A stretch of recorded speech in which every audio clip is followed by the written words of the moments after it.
আল্লাহর পক্ষ থেকে সালাম এবং শুভেচ্ছা। আমার মতো খারাপ লোকের আজকে হইল বকবকানি 3 নম্বর বলা যায়। 3 নম্বর বকবকানি করবো আজকে, যে পর্যন্ত আল্লাহ বলায় মুখের বকবকানি।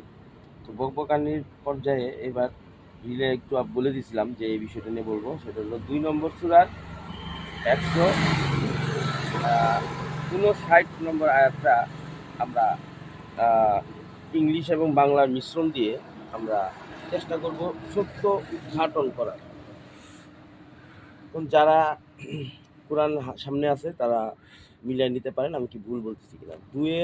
2 নম্বর সূরার 159 বাকারা, সূরা বাকারা। ইন্না বিসমিল্লাহ, শয়তান বের হয়ে যায়, আল্লাহ শয়তানকে বের করে দেন। ইন্না ইনডিড, নিশ্চয়ই। বাংলায় আসি আমরা। ইন্না মানে হচ্ছে নিশ্চয়ই, নিশ্চয়ই আল্লাযী দ্বারা ইয়াকতুমুনা গোপন করে, মা যা আনজালনা আমরা অবতীর্ণ করেছি। এখন এই কথাটার মানেটা কি আসলে? আল্লাহ বলতেছেন যে আল্লাহ যা অবতীর্ণ করছেন, মানে কি? আমরা বলতে কিন্তু আমরা ব্যাপারটা পরে বুঝাবনি। আমরা অবতীর্ণ করছি আল্লাহ করছে তার ফেরেশতাদের মাধ্যমে। এই জন্য আল্লাহ ফেরেশতাদের যে অবতীর্ণ করছে, আমরা কি জানি কোরআনে অবতীর্ণ করা হয়েছে। তো এই কোরআন থেকে যারা গোপন করে, গোপন এটাই বলতেছে, যা নিশ্চয়ই যারা গোপন করে, যা এই যে কোরআন থেকে, মানে আমি কোরআন পড়তেছি, কোরআন জানতাছি, অর্থগুলো বুঝতেছি, কিন্তু এটা গোপন করতেছি, পেঁচায় পুচায় অন্য একটা বলতেছি, হাদিস দিয়ে একটা ভুংবাং বুঝাইতেছি, কোরআনে কি আছে এটা বলতেছি না। দেখেন কি বলছে, এই যে অবতীর্ণ যে আল্লাহ তাআলা করছে, যা কি কি অবতীর্ণ করছে, আল্লাহর যেসব স্পষ্ট নিদর্শনবালী আছে, যেমন মিনাল বাইয়িনাতি, স্পষ্ট নিদর্শনবালী যেগুলো আছে, ওয়াল হুদা, এবং যে পথ নির্দেশ আছে, মিম মানে থেকে। তাহলে কি হচ্ছে যে এই যে অবতীর্ণ করছে কোত্থেকে, যে আল্লাহর যে মেইন কিতাব সেটা হলো উম্মুল কিতাব, এটা আপনার হচ্ছে লোহে মাহফুজে। ওখান থেকে যেসব হুদা, যে কোরআনের যেসব আয়াতগুলো নাজিল হয়েছে, এই কোরআনটা, এটাই তো পথ নির্দেশ হুদা, এবং স্পষ্ট নিদর্শনবালী এখন আছে একমাত্র স্পষ্ট নিদর্শনবালী কোরআন।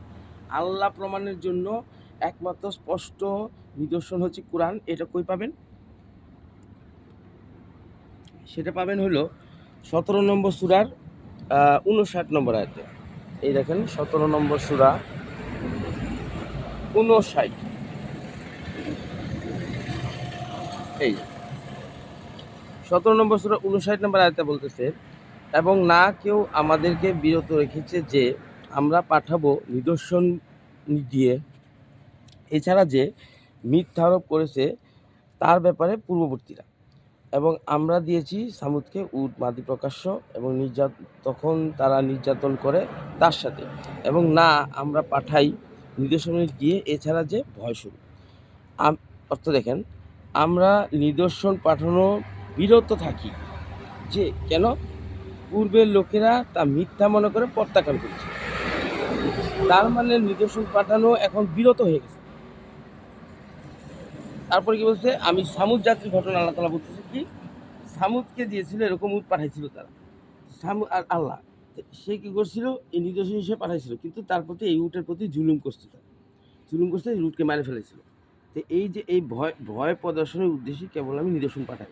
আল্লাহ তাআলা মানব জাতিকে জাস্ট ভয় প্রদর্শন, যে এই যে নিদর্শন, এই নিদর্শনে তোমরা বিশ্বাস স্থাপন করো, কারণ আল্লাহ তো নাইম মাইব না ভাই, এই জিনিসটা বুঝতে হবে ভাই। আমরা কি আল্লাহকে নাইম মাইব? নিশ্চয়ই আল্লাহ নিদর্শন পাঠাবে, এগুলো বুঝে চিন্তা করতে হবে যে আল্লাহ আমাদেরকে এই দুনিয়ায় পাঠাইছে। তো সে তাহলে নিদর্শন পাঠানো এখন বন্ধ, তাহলে নিদর্শন পাঠানো যখন বন্ধ থাকে, তাহলে কোন নিদর্শনটা বন্ধ? ঠিক না, যে বিরত থাকে। বলছে কি নিদর্শন পাঠাবো, মানে বলছে কি না কেউ আমাদের বিরত রেখেছে যে আমরা নিদর্শন পাঠাবো,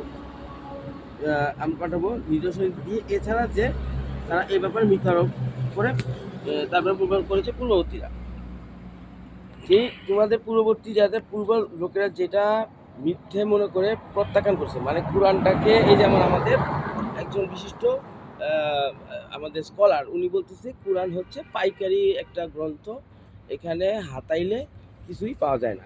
এখন আমি এটা এক একজন এক একভাবে নিচ্ছে। যারা তার পন্থী, বিশেষ করে যারা কোরআনপন্থী না, যারা হাদিসপন্থী তারা তার কথাগুলোকে পজিটিভ হিসেবে গ্রহণ করেছে, নিতেই পারে, এটা সমস্যা নাই। এখন আমি ওনার কথাটা নেগেটিভভাবে নিচ্ছি, এটা আমার ইচ্ছা ভাই। এখন যদি এই জন্য আমাকে মাইরা ফেলান নেন, সমস্যা নেই, কারণ আমার কাছে মনে হয়েছে কথাটা কোরআন বিরোধী। কারণ কোরআনকে যদি পাইকারি বলেন তাইলে এইসব কথা আল্লাহ বলতো না, কারণ কোরআন হচ্ছে আর নিদর্শন পাঠানো বন্ধ বিরত থাকে কখন, যখন মিথ্যা বলে তখনই আল্লাহ বন্ধ থাকে। তো আর তো নিদর্শন পাঠাচ্ছেন না আল্লাহ, কারণ কি? আমরা কোরআনকে ধরিই না। কোরআন তো ওই যে উপরে আলমারির উপরে রেখে দিছি, ওই পবিত্র ধরিই না, টাচ ভয় লাগে, আল্লাহ আমার হাত জ্বলে যাবো গা। কিন্তু না, আমরা আমরা আমরা সেটা যে ওই উপরে রাখছি, যে ওই যে রাখাটা রাখাই, কিন্তু কি বলছে আল্লাহ সেটা আমরা পড়ি না। একবার পড়ে দেখলেই বোঝা যায়, যে খুবই সহজ, যে কি, যে এটা একটা নিদর্শন, এই কোরআনটা হচ্ছে নিদর্শন। এইটা নিদর্শনকে যখন পড়বেন তখন বুঝতে পারবেন, তখন নাজিল হইতে থাকে, তখন নিদর্শন নাজিল হইতে থাকে, আয়াত নাজিল হইতে থাকে। কিন্তু যখন এটা বন্ধ করে দিবেন, পড়বেন না, তখনই বিরত। এটাই বলতেছে আল্লাহ তাআলা, যে আপনি যেই নিদর্শনই পাঠায় আল্লাহ তাআলা, সেটা কি করে? প্রত্যাখ্যান করে। এই জন্য আল্লাহ তাআলা বন্ধ বিরত রাখে। তো আমরা প্রত্যাখ্যান করে কোরআনকে উঠাই রাখি দিচ্ছি। তাহলে বিষয়টা কি হইলো? আমার বকবাকারে যদি আপনারা বুঝতে পারেন, তাহলে ভাই আগে আপনাদের কোরআন থেকে পড়ে আসতে হবে ভাই। হ্যাঁ, যারা হাদিস নিয়ে করেন, পড়ে আসতে হবে। তাহলে নিদর্শন পাঠানো যেহেতু বন্ধ, আমরা সেই আয়াতটাতে আবার যাই 2-158-59, যেটা নিয়ে কাহিনী, যে নিদর্শন, এই যে আল্লাহ তাআলা দেখেন স্পষ্ট নিদর্শন বাড়ি থেকে অবতীর্ণ করছে। এই যে এইটাকে গোপন করে যারা, যে বর্তমানে হুজুর সম্প্রদায়, পুরা হুজুর সম্প্রদায়, সবাই না, মানে অধিকাংশ হুজুর সম্প্রদায় কী করছে, তারা আয়াত গোপন করতেছে। এই আয়াতগুলার যে বাংলা অর্থ কী, যেমন সালাতের বাংলা অর্থ কী, কোনো হুজুর বলতেছে না, আমরা বাংলা ভাষাভাষী, অথচ আল্লাহ তাদের দায়িত্ব দিচ্ছে এর বাংলা অর্থ বের করে আমাদের বলানো। অথচ ফার্সিটারে ওই নামাজটারে এই টাইনা লইয়া বলতেছে এটাই সালাত হইল, এই কোনো কাজ হইল? আমাদের শব্দে বুঝাই দিতে হবে, কারণ আমি বাংলা ভাষাভাষী, আমি আল্লাহর সাথে বাংলায় কথা বলবো, পারবো না, আমার মনে ভাব আসে। তো এখন দেখেন, তাহলে গোপন করছে তারা এইভাবে। আল্লাহ তো ঠিকই প্রকাশ করে দিচ্ছে থেকে স্পষ্ট নিদর্শনে, এই যে কোরআন স্পষ্ট নিদর্শন, পথ নির্দেশ, এইখান থেকে এরা গোপন করতেছে। এরপরেও এই যে স্পষ্ট বর্ণনা করেছে আমরা মানুষের জন্য, এই যে কোরআনটা স্পষ্ট বর্ণনা করা মানুষের জন্য, কিন্তু এখন বাংলা বলাতে আমি বুঝতে পারতেছি বিষয়টা, এটা আরবিতে আমি কিছুতেই বুঝতে পারবো না। একজন হাফেজ ঠাস ঠাস করে আপনার বাই করে দিতে পারবে, কিন্তু অর্থ, এটার অর্থ মানে কি সেটা বুঝাতে পারবে না। কারণ কি? এই যে স্পষ্ট বর্ণনা আমরা করেছি আমরা এই কিতাবে, যে ফিল কিতাব, এই ফি আল কিতাব, এই কিতাবের মধ্যে থেকেই এই যে বর্ণনা করছে। এই আল কিতাবের মধ্যে যে মেন কিতাব, ওটাও ধরতে পারেন, এই কিতাব শোনে মেন কিতাব যে সেখান থেকেই এটা বর্ণনা করা হয়েছে। তাহলে এটা একটা ব্যাখ্যা গ্রন্থ, মেন কিতাবটার ব্যাখ্যা গ্রন্থ। মেন কিতাব পুরা নাজিল হয় আস্তে আস্তে করে, তা আমাদের কথা নাজিল, আমাদের হচ্ছে কোরআনটা ওই মেন কিতাবেরই অংশ। উলাইকা, ওইসব লোক, ইয়াল আনুহুম, মানে অভিশাপ দেন, ওইসব লোককে তাদেরকে অভিশাপ দেন আল্লাহ অভিশাপ দেন, আল্লাহ অভিশাপ দেন যারা এই আয়াত গোপন করবে, কোরআনের আয়াত যারা গোপন করবে, সঠিক অর্থ বলবে না, চাপা মারবে। হ্যাঁ, যে কোরআন থেকে, যেমন আমি যদি চাপা মারা থাকি, আমারটা মিলান, যে আমি চাপা মারা থাকি, তাহলে আমার উপর লানত পাই। শুধু বাংলা কথা, কোরআনের বাংলা আলাপ হচ্ছে যে তুই যদি চাপা মারস তাহলে তোর উপর লানত, বাংলা লানত, কার লানত? আল্লাহর লানত ভাই, বুঝতে হইব। আপনার লানত কিচ্ছু হইব না, আল্লাহর লানত যদি পড়ে তাহলে হে শেষ, ধ্বংস অনিবার্য। তাহলে কি হইতেছে, যে ওয়া ইয়াল আনুহুম ইনুন, মানে হচ্ছে, আর তাদেরকে অভিশাপ দেয় অভিশাপকারীরা, মানে মানুষও যদি মানুষের অভিশাপ এগুলোও করবে, তারপরে পশু পাখি অভিশাপ এটাও করবে, যত প্রকারের অভিশাপ আছে ওই মানুষটার উপর করবে যে আয়াত গোপন করবে।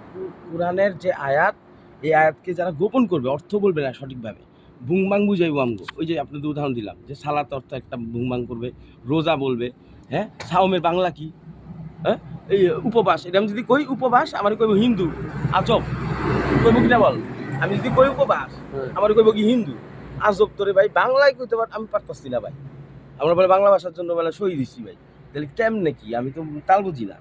আচ্ছা দেখেন, তাহলে অভিসম্পাদ করতেছে আল্লাহ। এবার পরের রাতে আসেন 160, এই যে বলছে কি, ইল্লাল্লাযিনা ছাড়া যারা